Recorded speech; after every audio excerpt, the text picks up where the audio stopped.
Hello guys आज फेरि म नयाँ भिडियो लिएर आएको छु।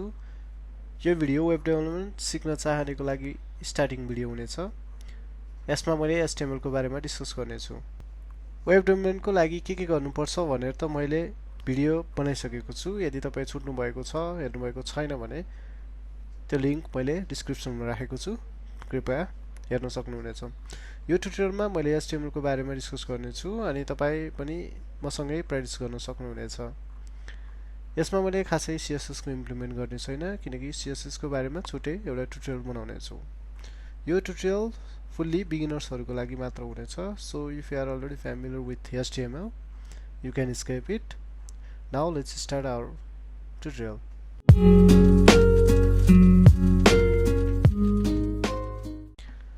So before we begin, हामीले के बुझ्नुपर्छ भन्दा त यो भिडियो नर्मली बिगिनर्सहरुको लागि मात्र हो। And we'll be focusing on HTML5. म अरु HTML हरु गराउने छैन। HTML5 भनेकै लेटेस्ट भर्जन हो। अनि तपाईहरुलाई म स्लाइड्सहरु दिने छु, एक्जाम्पल्सहरु गराउने छु। तपाईहरु मसँगै गर्नुपर्ने हुन्छ। अर्को भनेको तपाईले यो सिक्नको लागि धैर्यता चाहिने हुन्छ। And so what is HTML? What is the full form of HTML? HTML भनेको हाइपरटेक्स्ट मार्कअप ल्याङ्ग्वेज हो।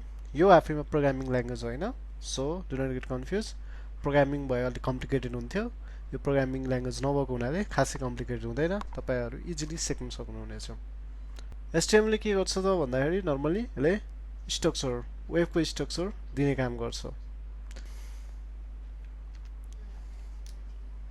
स्टार्ट गर्नलाई हामीलाई के चाहिन्छ त? What you need to start? हामीलाई चाहिने भनेको एउटा वेब ब्राउजर हो जसमा तपाई कुनै पनि लिन सक्नुहुन्छ। Google Chrome, Mozilla Firefox, Safari, Edge कुनै पनि। तपाईसँग इन्टरनेट एक्सप्लोरर छ भने पर त्यसलाई चाहिँ तपाईले स्केप गर्नु होला। त्यसमा धेरै कुराहरु सपोर्टिभ हुँदैन, तपाईहरुलाई आउटपुट राम्रो देखिदैन। So I'll prefer Google Chrome. अर्को भनेको तपाईहरुलाई कोडिङ गर्नलाई के चाहिन्छ त एउटा एडिटर चाहिन्छ। एडिटरमा अहिले नर्मल एडिटरहरु युज गर्न सक्नुहुन्छ जस्तै Sublime, Notepad++ अथवा Notepad। यदि म्याकमा हुन्छ टेक्स्टमेट पनि युज गर्न सक्नुहुन्छ। तपाईसँग भिजुअल स्टुडियो कोड छ भने भिजुअल स्टुडियो कोड पनि युज गर्न सक्नुहुन्छ।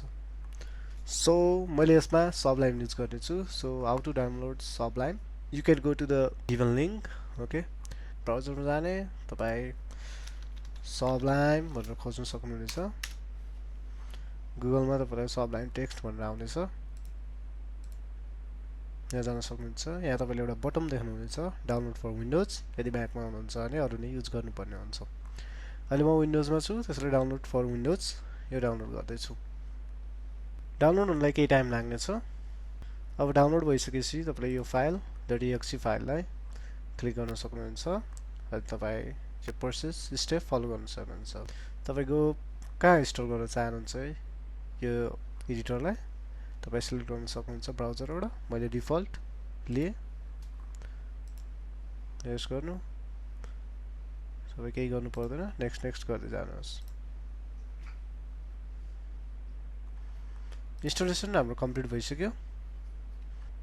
अब तपाई जान सक्नुहुन्छ Sublime भनेर सर्च गर्नु भने Sublime टेक्स्ट 3 देख्न सक्नुहुन्छ। अहिलेको लेटेस्ट भनेको Sublime टेक्स्ट 3 नै हो।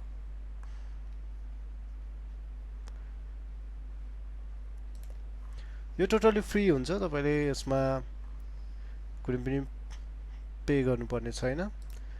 कहिलेकाहीँ तपाईलाई पपअप देखाउँछ, just you can ignore that pop-up. यो भनेको हाम्रो नर्मली फर्स्ट पेज हो। यहाँ चाहिँ हामी के गर्छौं त अब HTML कोडिङहरु गर्नेछौं।